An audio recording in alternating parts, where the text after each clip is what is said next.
Irmãos, por favor, abram suas Bíblias no livro de Jonas.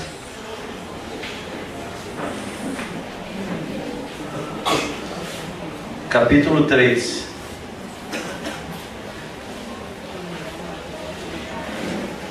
Jonas 3. Nós vamos ler 4 versículos. Versículo 1, versículo 2, versículo 3, a parte A, e versículo 5. Acompanhem a leitura. Diz assim: versículo 1. Veio a palavra do Senhor segunda vez a Jonas, dizendo: dispõe-te, vai à grande cidade de Nínive e proclama contra ela a mensagem que eu te digo. Versículo 3, parte A. Levantou-se, pois, Jonas e foi a Nínive, segundo a palavra do Senhor. Versículo 5. Os ninivitas creram em Deus e proclamaram um jejum e vestiram-se de panos de saco, desde o maior até o menor. Oremos a Deus. Ó Deus, Tu és aquele que domina sobre tudo e sobre todos.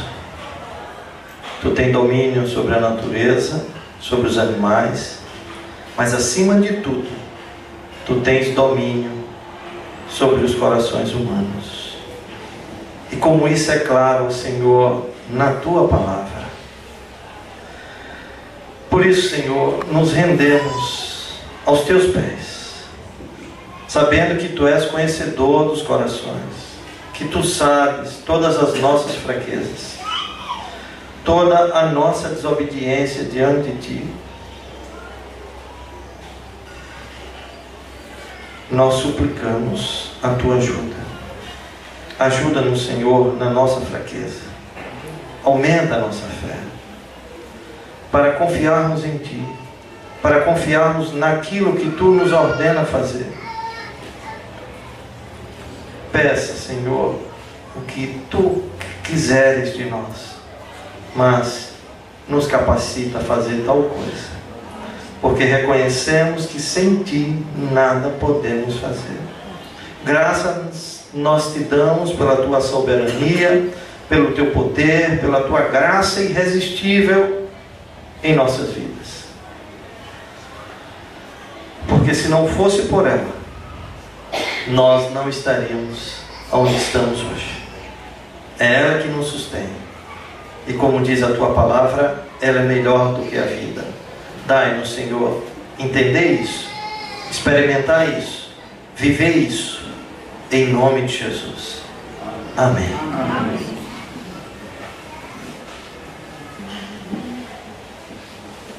Irmãos, hoje nós vamos falar sobre o irresistível chamado de Deus. O irresistível chamado de Deus. Já trabalhamos o capítulo 1, o capítulo 2, e vimos até agora que Jonas tentou ser mais sábio do que Deus. Ele tentou mudar os planos de Deus.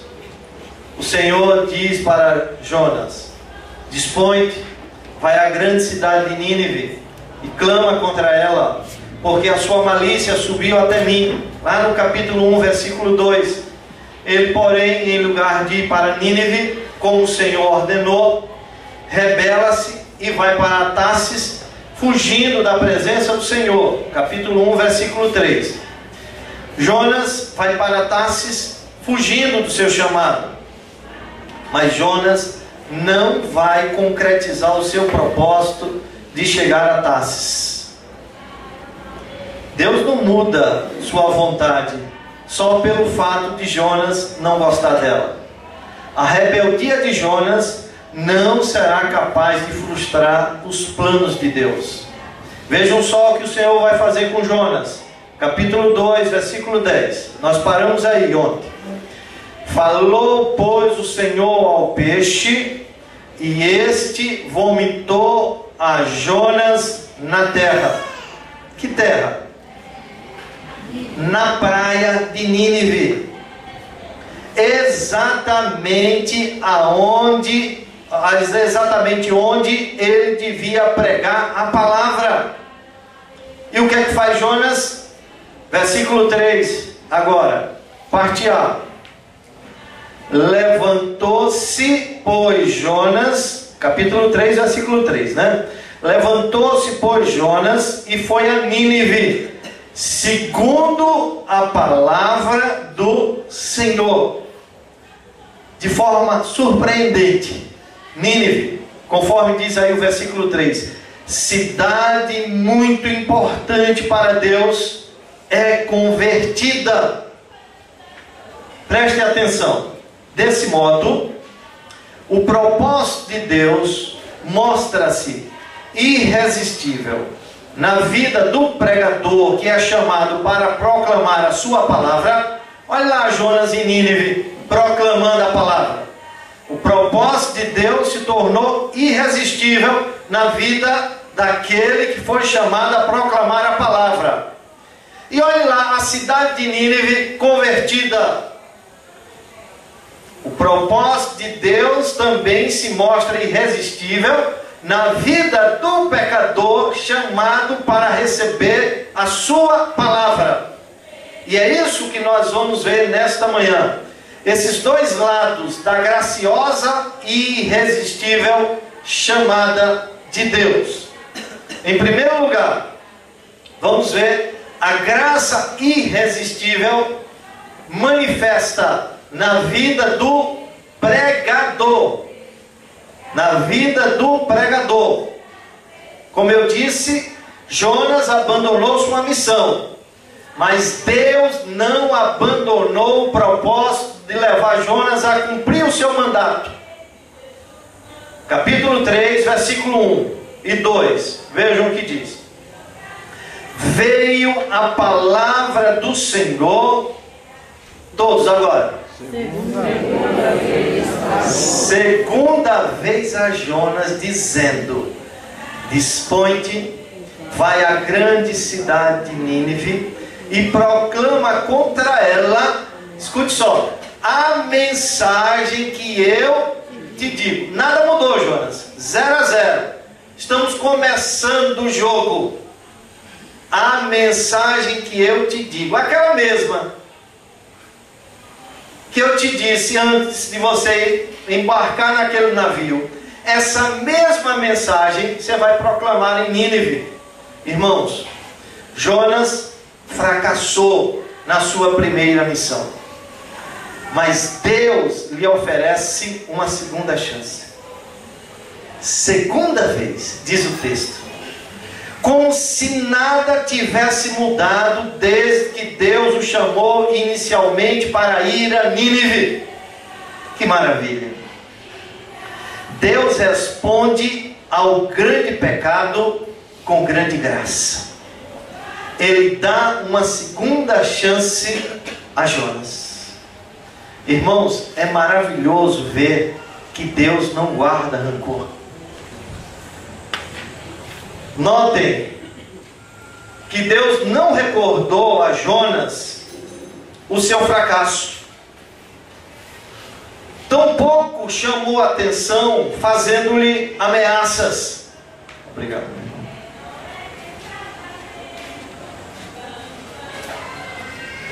Deus simplesmente concedeu a Jonas uma nova oportunidade, um novo começo. Percebam, quem está sendo lançado no mar desta vez não é Jonas, é o seu fracasso, a sua falta. Irmãos, a graça de Deus mostra que o caso de Jonas não é uma exceção. Abraão, por exemplo, fugiu para o Egito, onde mentiu sobre sua esposa, mas Deus lhe deu outra chance. Jacó mentiu para o pai, enganou o irmão e viveu muitos anos tentando enganar a própria consciência. Um dia, porém, Deus mudou o nome de Jacó e lhe restaurou a alma. Moisés matou um homem e fugiu para o Egito, mas Deus o chamou para ser líder do seu povo. Davi caiu em terríveis pecados. Cobiçou, adulterou, roubou, mentiu, matou e escondeu por 14 meses seus crimes no coração. Todavia, quando Davi se arrependeu, Deus o perdoou e lhe restaurou a sorte. Jesus fez o mesmo com Pedro. Ele o negou 3 vezes com juramento e praguejamento. Pedro chegou mesmo a desistir de Jesus, mas Jesus não desistiu de Pedro. Olha, para mim, uma das cenas mais lindas do Novo Testamento é aquilo que acontece depois da ressurreição. O recado que Jesus manda para os seus discípulos. Por favor, abram aí Marcos 16, versículo 7.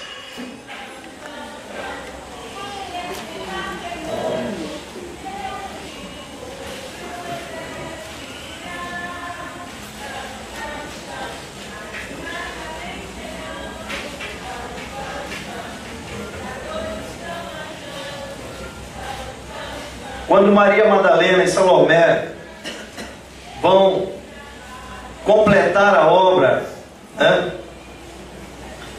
de embalsamar a Jesus, elas, chegando ao túmulo, viram que a pedra já estava removida. E viram um jovem assentado do lado direito, vestido de branco. Ficaram surpreendidas e atemorizadas. E aquele jovem lhe disse: não fiquem atemorizadas, buscai a Jesus, o Nazareno, que foi crucificado. Ele ressuscitou, não está mais aqui, mas ele deixou um recado. Vocês vão voltar e dar esse recado. E o recado está no verso 7. Mas ide, dizei a seus discípulos. Que coisa maravilhosa. E a Pedro, porque nenhum dos discípulos negou de forma tão terrível como Pedro. Olha, diga a ele que não é o fim. Diga a ele que venha, que eu quero ter um encontro com ele. É assim, meus irmãos, que Deus atua. É graça em ação. Pedro fugiu, mas Jesus foi ao seu encontro. Pedro se arrependeu e Jesus o restaurou. Irmãos, prestem atenção a isso. A vida cristã vitoriosa é marcada por uma série de recomeços. Quando caímos, o inimigo quer que acreditemos que nossa vida de crente chegou ao fim e que não há mais esperança de recuperação.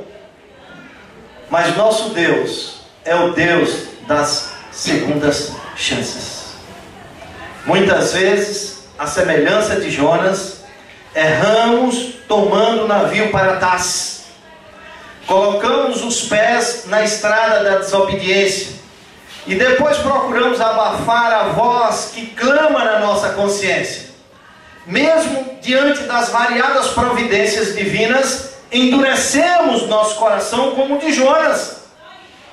Deus então, em sua disciplina restauradora, nos leva para o fundo do poço, onde vamos experimentar angústia e solidão infernal. Porém, quando tudo parece estar perdido, quando não podemos descer mais do que já descemos, o Senhor intervém por graça e nos traz para cima. Ele nos tira de nossa sepultura existencial e nos conduz ao arrependimento. Mais do que isso, Ele nos oferece mais uma oportunidade, mais uma chance para exercer o nosso ministério.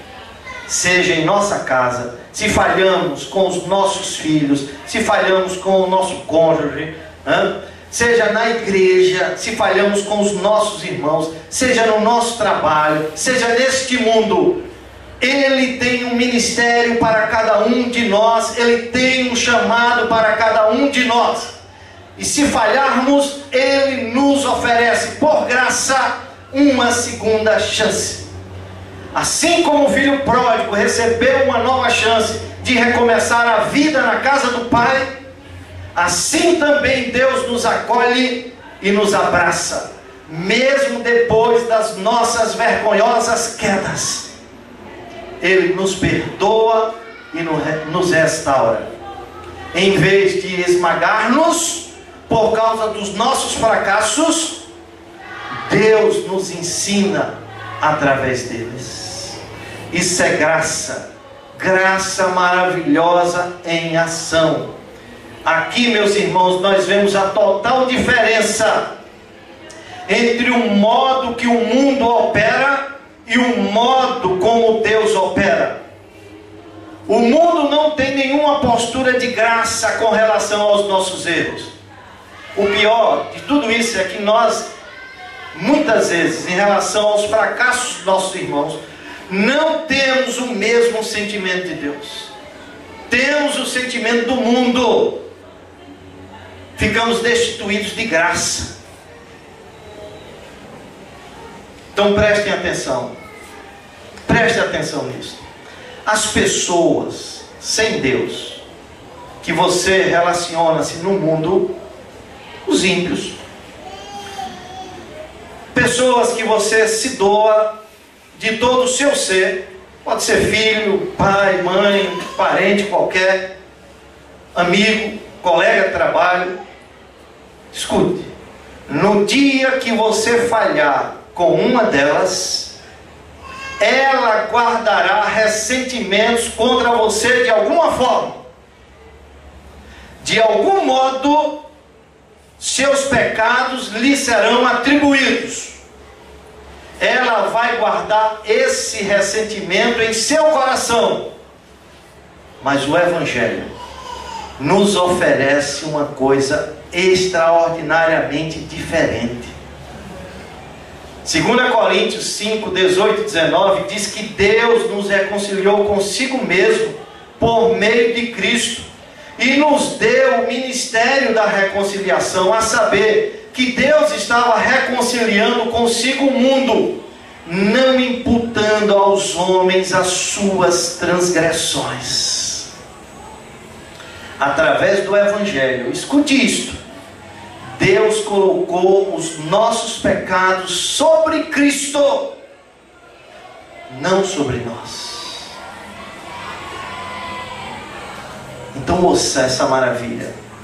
Deus nos oferece aceitação, baseado não no que fazemos ou deixamos de fazer, mas no que Cristo já fez. É uma aceitação que não pode ser obtida por nossos méritos, nem perdida por nossos erros. Nada neste mundo pode nos garantir tão completa aceitação e favor. Nada. Só a obra de Cristo em nosso favor. E é isso que faz com que a graça de Deus seja tão surpreendente e maravilhosa. Agora eu quero fazer uma pergunta. Se Deus sabia que Jonas fugiria, porque Ele sabe todas as coisas na sua presciência. Se Deus sabia que Jonas fugiria, então por que mandou que ele fosse a Nínive? Sabe qual é a resposta? É porque Jonas era o projeto de Deus. Deus vai atrás de Jonas, não porque precise de Jonas, mas porque Jonas precisa de Deus. A mesma coisa Ele faz conosco. Deus não precisa de mim ou de você para aumentar seu valor e estima. Ele já possui infinito valor e dignidade em si mesmo e por si mesmo. A razão pela qual Ele busca pecadores salva pecadores e envia pecadores como Jonas, como eu e você, é porque Deus ama pecadores. Uma expressão maravilhosa da graça de Deus é que Ele segue buscando a nossa salvação, mesmo quando não podemos fazer nada por Ele. Certo pastor, frequentemente, resume o Evangelho assim: alegre-se, você é bem pior do que pensa. Alegre-se, você é bem pior do que pensa. Mas em Jesus, você é bem mais amado do que jamais poderia ter imaginado. Podemos dizer assim: você não presta, mas eu te amo.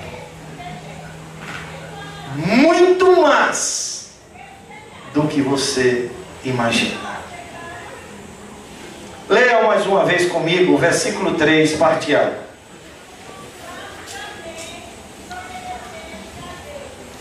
Levantou-se, pois, Jonas e foi a Nínive, segundo a palavra do Senhor. Notem, da primeira vez, Jonas se dispôs. Mas para quê? Para fugir. Dessa vez ele se levanta e vai a Nínive. A pergunta é: será que ele está finalmente agindo de acordo com a vontade do Senhor? Reconhecendo a segunda oportunidade que Deus te deu? Hein? Isso é o que veremos de agora em diante. Leiam o verso 4 comigo, acompanhe. Começou Jonas, isso chegando em Nínive, né? Começou Jonas a percorrer a cidade, caminho de um dia, e pregava e dizia: ainda 40 dias. Vou acrescentar uma palavra para ficar fácil a leitura. Ainda só 40 dias, e Nínive será subvertida. O que vocês acham que significa essa palavra subvertida nesse contexto? Destruída. Julgada. Destruída como? Você vai descobrir como. Abra, por favor, Gênesis 19, versos 24 e 25.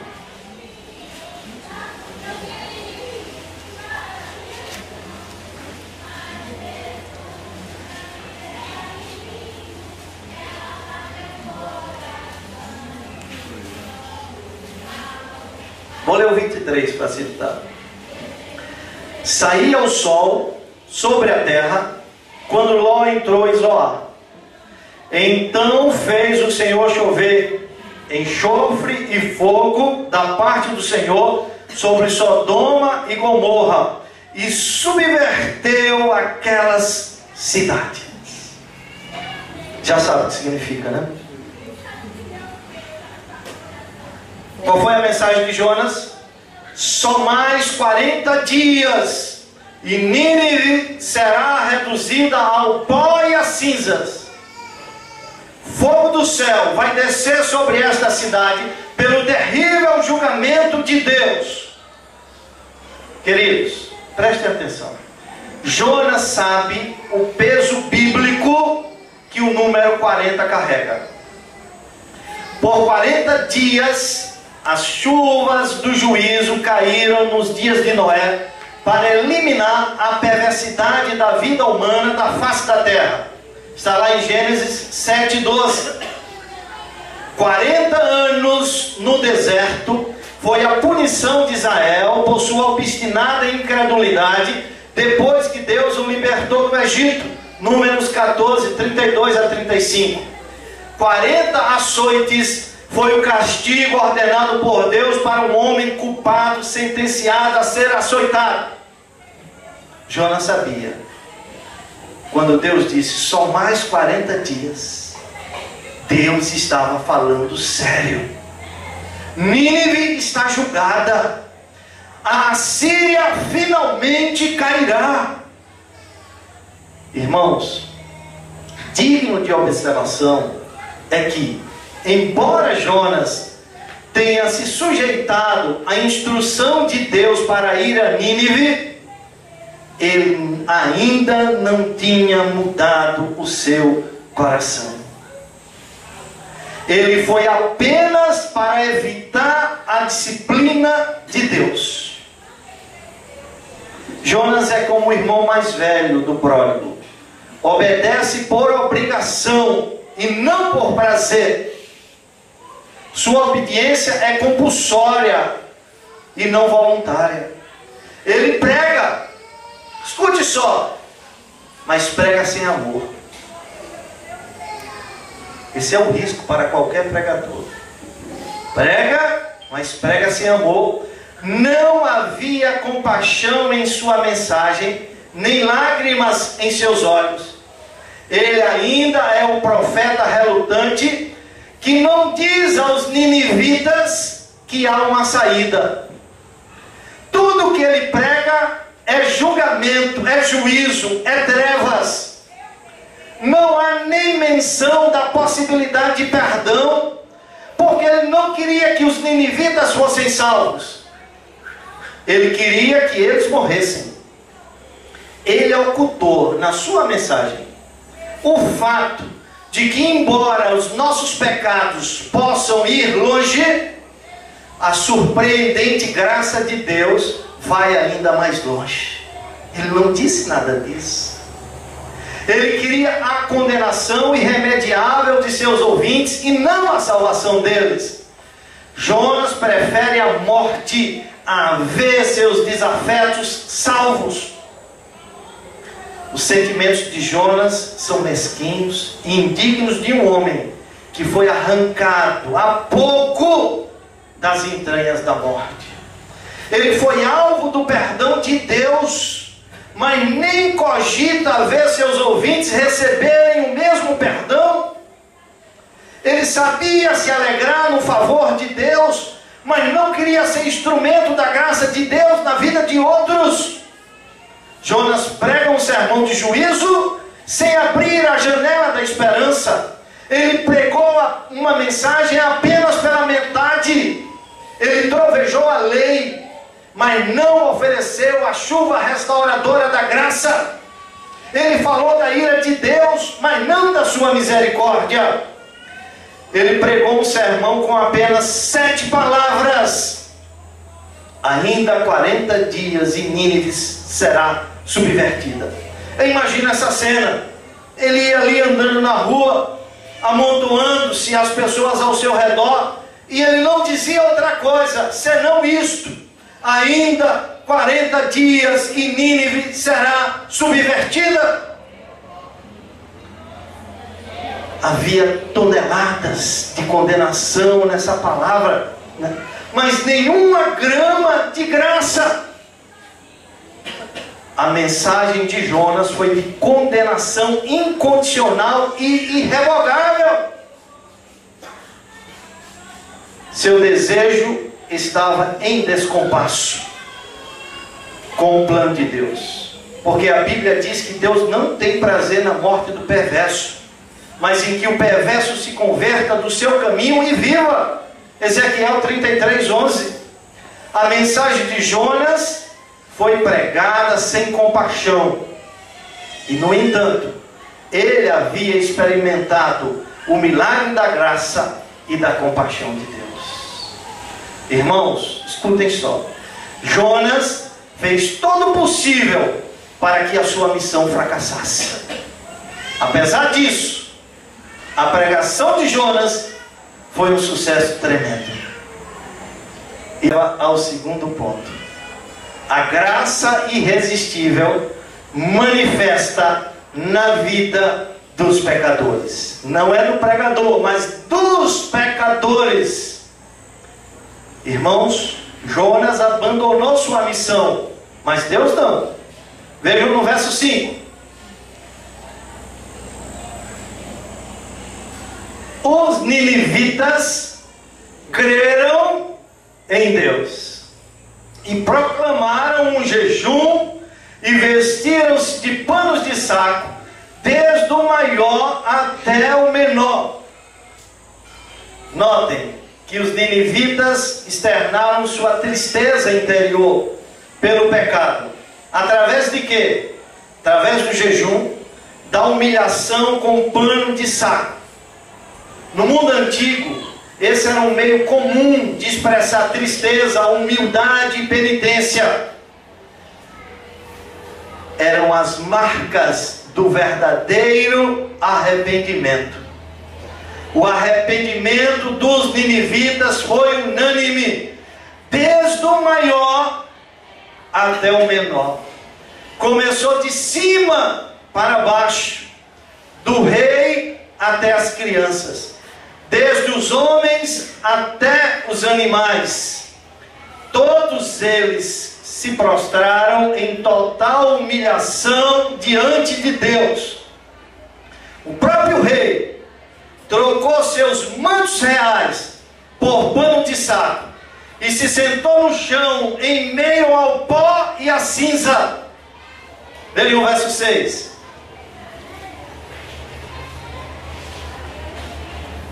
Jonas está ali pregando, e o que acontece? Chegou esta notícia ao rei de Nínive. Que notícia? 40 dias mais e Nínive será subvertida. Como Sodoma e Gomorra, Nínive será destruída. E o que o rei faz? Ele levantou-se do seu trono, olha, humilhou-se, arrependeu-se, teve vergonha de si mesmo. Meus irmãos, aprendam uma coisa: a porta da salvação é estreita, mas não é só estreita, ela é baixa. Só passa quem rastejar, quem se humilhar completamente. E foi isso que esse rei fez. Tirou de si as vestes reais, vejam o texto, cobriu-se de pano de saco e assentou-se sobre cinzas. Ninguém em Nínive ou fora dela jamais imaginaria um rei assírio fazendo uma coisa dessas. Irmãos, eu fico maravilhado em ver que o Deus que comanda tempestades, comanda monstros do mar, está agora fazendo algo mais impressionantemente difícil. Ele está mudando os corações de seres humanos pecadores. A drástica e instantânea auto-humilhação do rei e do seu povo são provas do poder de Deus. Como diz o Salmo 110:3, apresentar-se-á voluntariamente o teu povo no dia do teu poder com santos ornamentos, com ornamentos de humilhação diante do rei. Irmãos, aqui temos evidências da sinceridade do arrependimento dos ninivitas. O verso 5 mostra que eles fizeram mais do que externar sincera tristeza pelo pecado. O verso 5 também diz: os ninivitas creram em Deus. Isso é ato de graça. Pela graça sois salvos por meio da fé. Isso não vem de vós, é dom de Deus.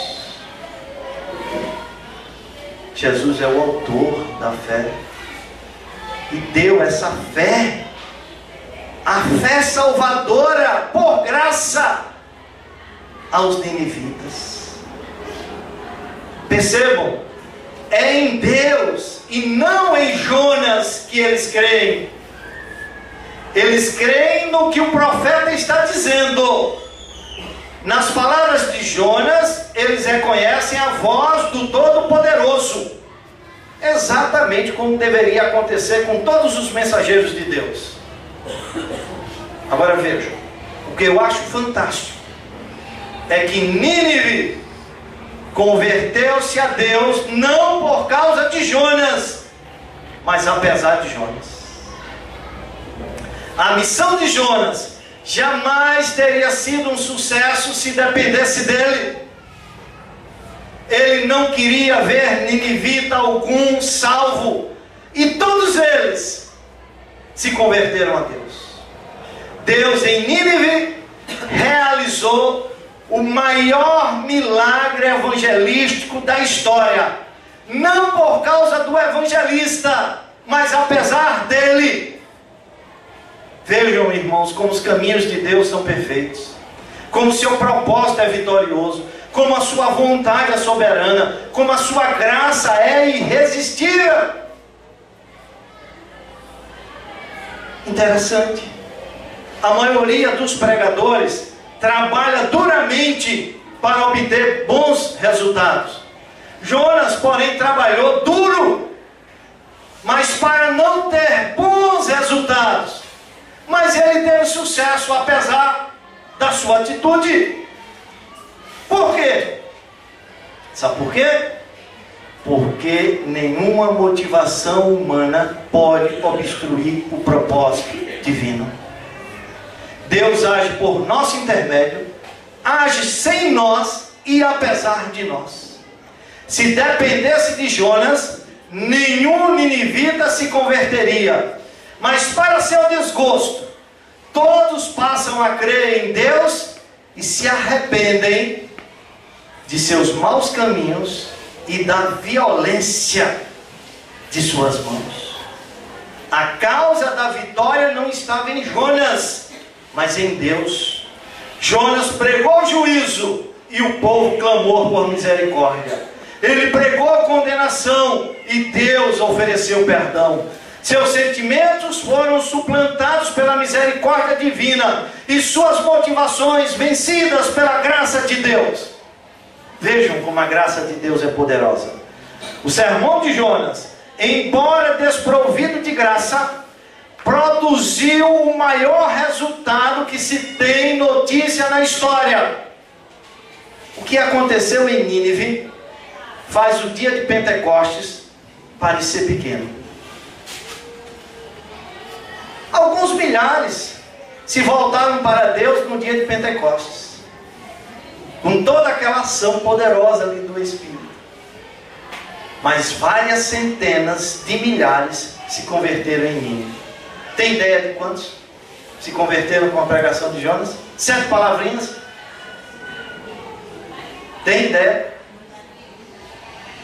O texto vai dizer, lá no capítulo 4, Deus diz assim: Não teria eu compaixão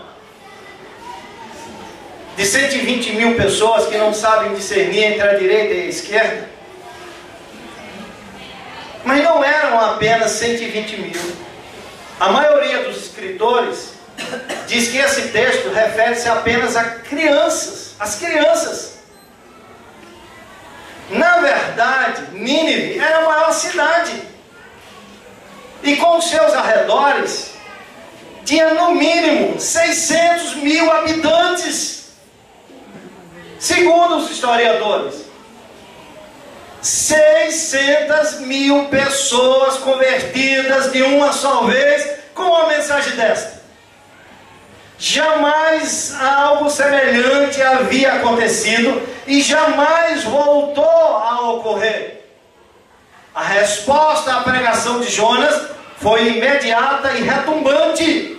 A cidade inteira se converteu, embora Jonas não a tenha percorrido toda. Eram 3 dias para percorrer a cidade. Jonas só caminhou um dia e de muito má vontade fez isso. E mesmo que a palavra não tenha chegado a todos os ouvintes, sabe o que vai acontecer? O rei atinge a todos com um decreto, alcançando quem Jonas não quis pregar. Aqui se cumpre as palavras que Jesus pronunciou em Lucas 19:40. Asseguro-vos que se eles se calarem, as próprias pedras clamarão.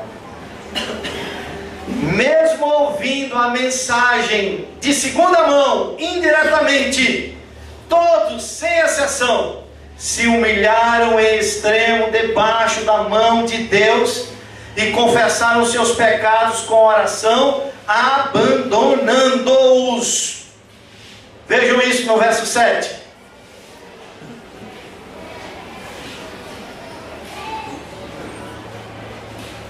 E fez-se proclamar e divulgar em Nínive, por mandado, por decreto do rei e seus grandes, nem homens, nem animais, nem bois, nem ovelhas, provem coisa alguma, nem os levem ao pasto, nem bebam água.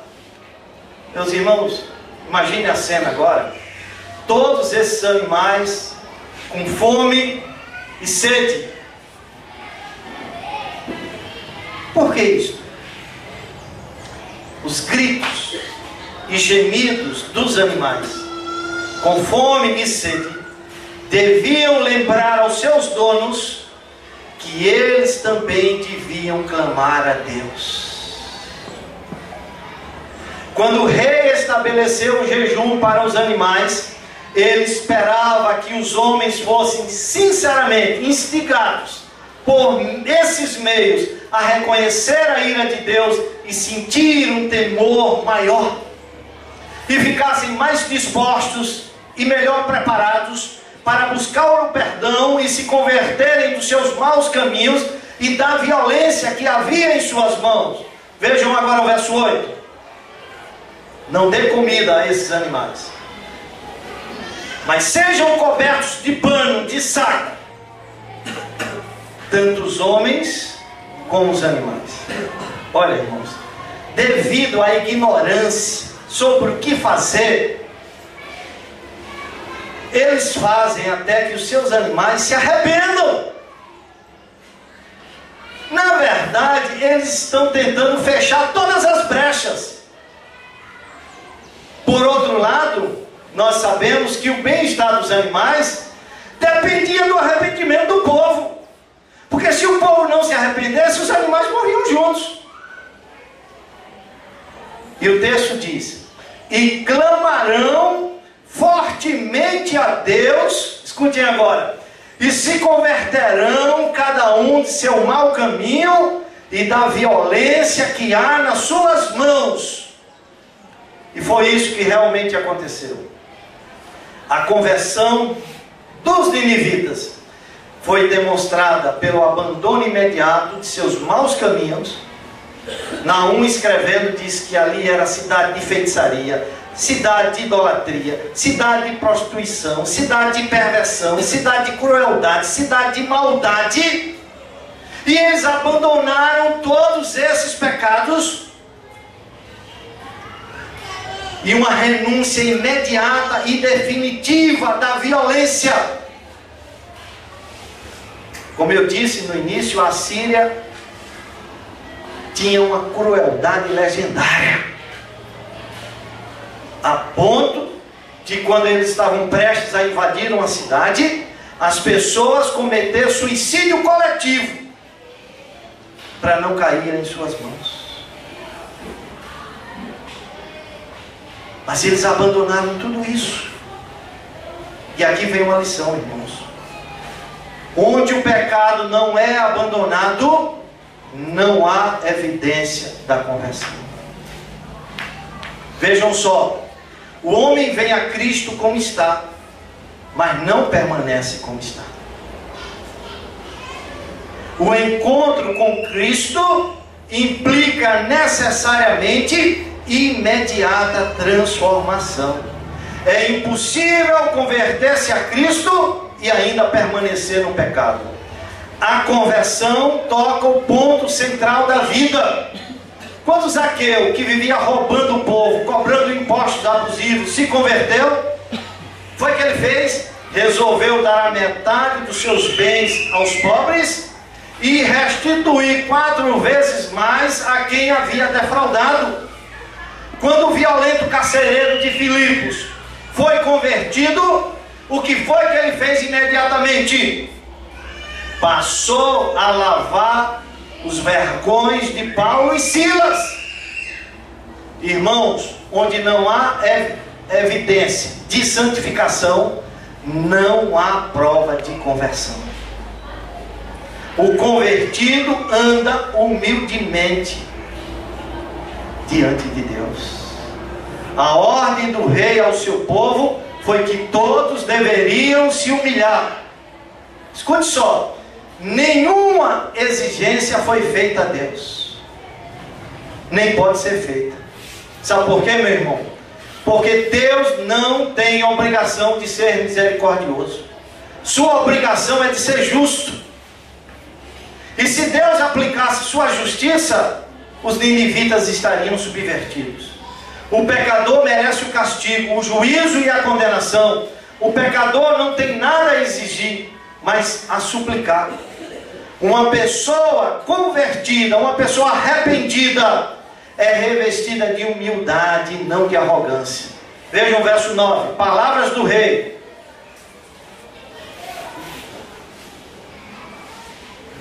Façam tudo isso, se vistam de pano de saco, clamem fortemente ao Senhor, arrependam-se dos seus pecados.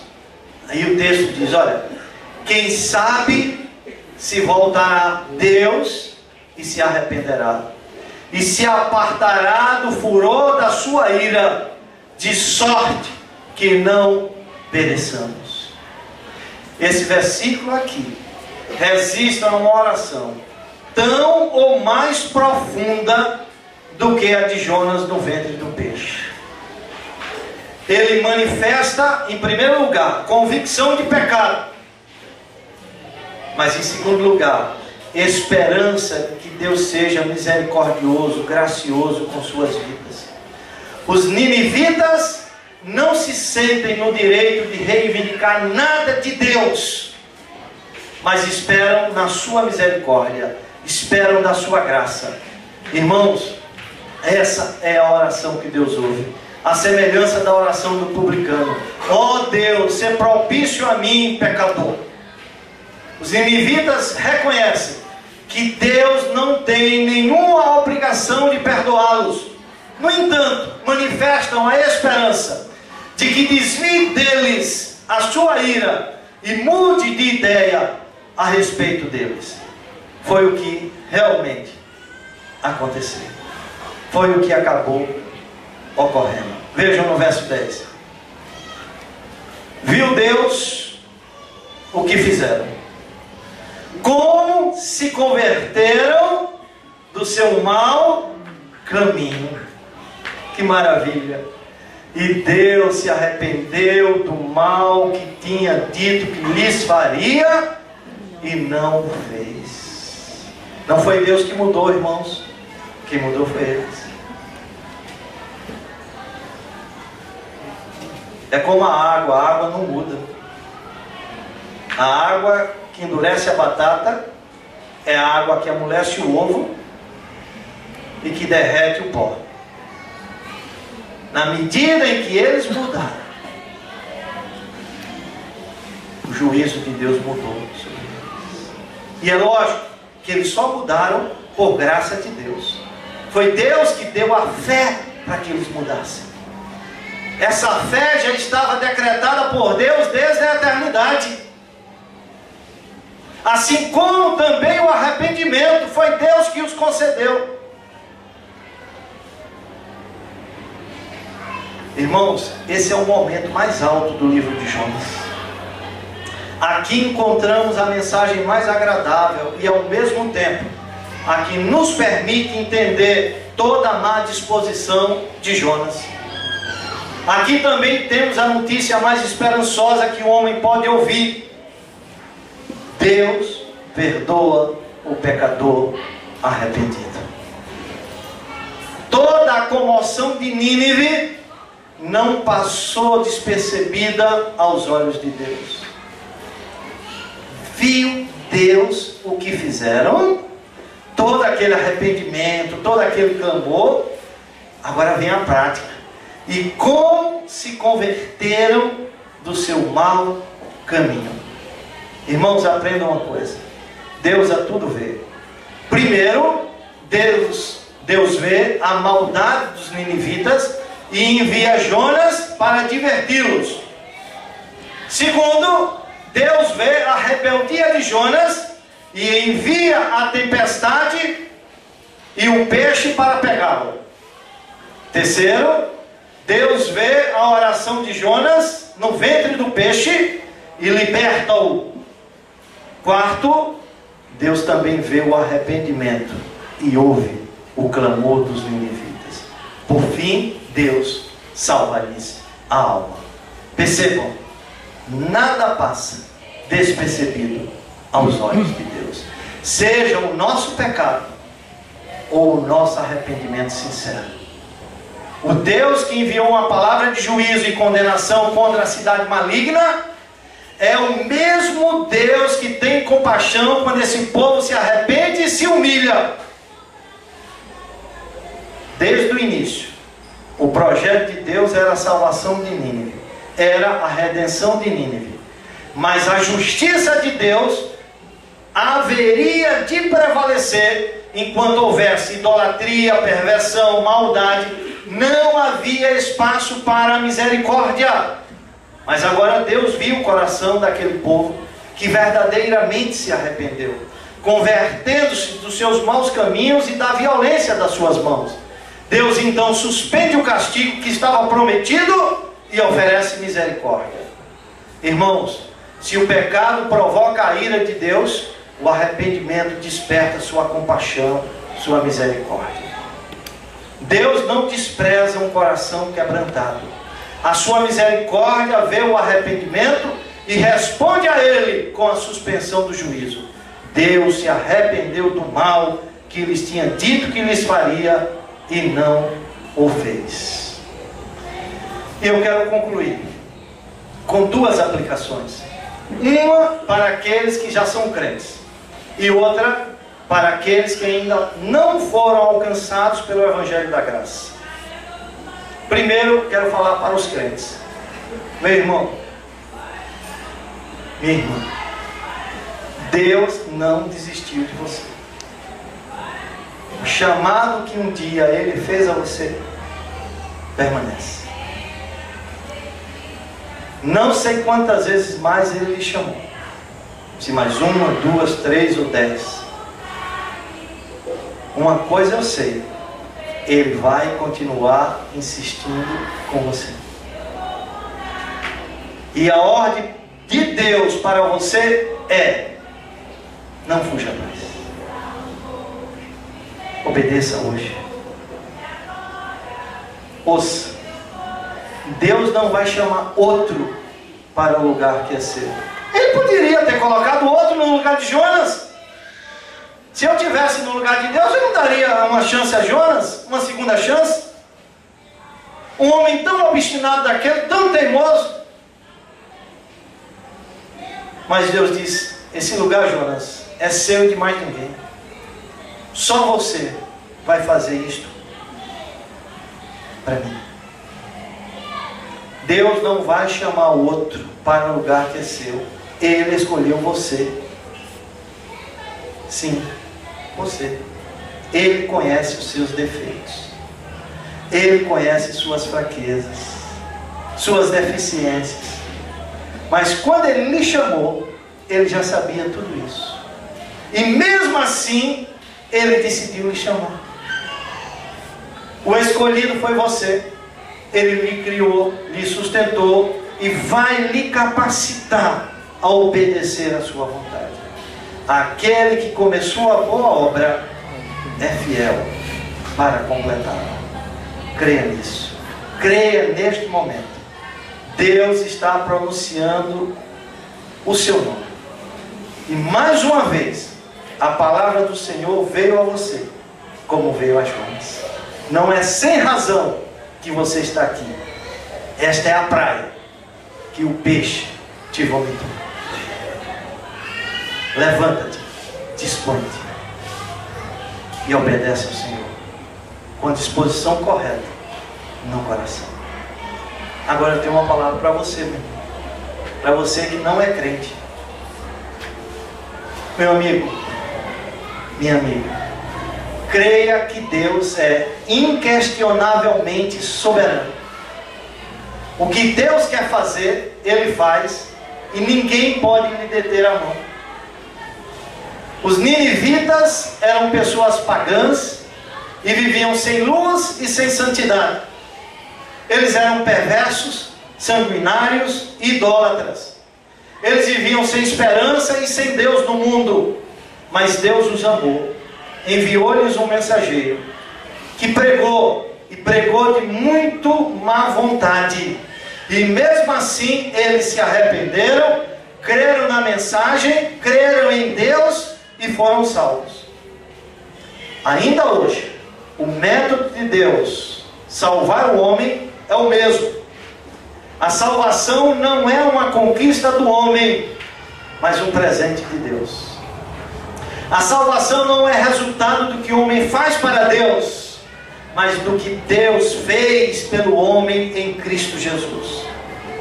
A salvação não é o caminho que o homem abre da terra para o céu, mas o caminho que Deus abriu do céu à terra. Por meio de Cristo Jesus, o caminho para o céu está aberto. Jesus disse: eu sou o caminho. E eu pergunto, você tem dado crédito a essa verdade? Então ouça, você não pode ignorar que Deus tem visto todo o seu pecado. Deus conhece toda a sua vida, todos os seus passos, todas as suas obras, todos os seus pensamentos. Você não pode ignorar isso. Também você não pode ignorar que o juízo divino está batendo na tua porta. Faça agora como os ninivitas, humildemente, sem desculpas, sem arrogância, clame a misericórdia de Deus. Diga: ser propício a mim, que sou um pecador. Quem sabe Deus se arrependerá do mal que tem para você e salvará a sua vida. Amém. Amém.